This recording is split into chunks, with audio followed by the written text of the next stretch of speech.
ഗോതമ്പ് പൊടിയിലേക്ക് 1 table spoon റവയും അതുപോലെ 1 ടീസ്പൂൺ പഞ്ചസാരയും 1 ടേബിൾ സ്പൂൺ തന്നെ നമുക്ക് ബ്രെഡ് ക്രംസും കൂടി ചേർത്ത് കൊടുക്കാം. ആവശ്യത്തിന് ഉപ്പ് ചേർത്ത് കൊടുക്കാം. ഞാൻ ഉപ്പ് ഇങ്ങനെ വെള്ളത്തിൽ കലക്കിയിട്ടാണ് ചേർത്ത് കൊടുക്കുന്നത്.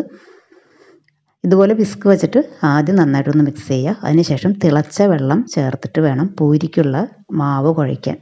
അപ്പോൾ പൂരി നല്ല സോഫ്റ്റ് ആയിട്ട് വരും. പിന്നെ ബ്രെഡ് ക്രംസ് ഒക്കെ ചേർക്കണത് കൊണ്ട് തന്നെ നല്ലൊരു കളറും കിട്ടും.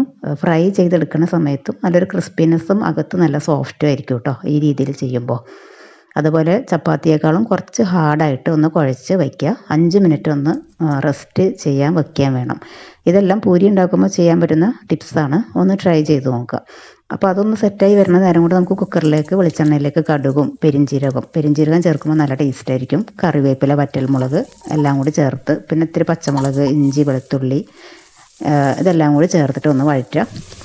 ക്യാരറ്റും പൊട്ടറ്റോയും ചേർക്കുക. ആവശ്യത്തിന് ഉപ്പിട്ട് കൊടുക്കുക.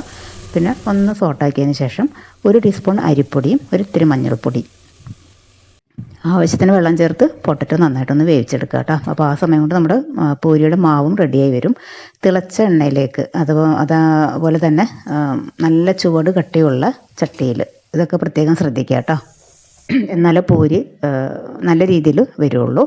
അതുപോലെ ഒരുപാട് സൈസ് വലുതാക്കുന്നതിനേക്കാളും ചെറിയ പൂരി ഉണ്ടാക്കുമ്പോൾ പെട്ടെന്ന് പൊങ്ങി ഇങ്ങനെ വരികയും ചെയ്യും. നല്ല സോഫ്റ്റ് ആയിരിക്കും.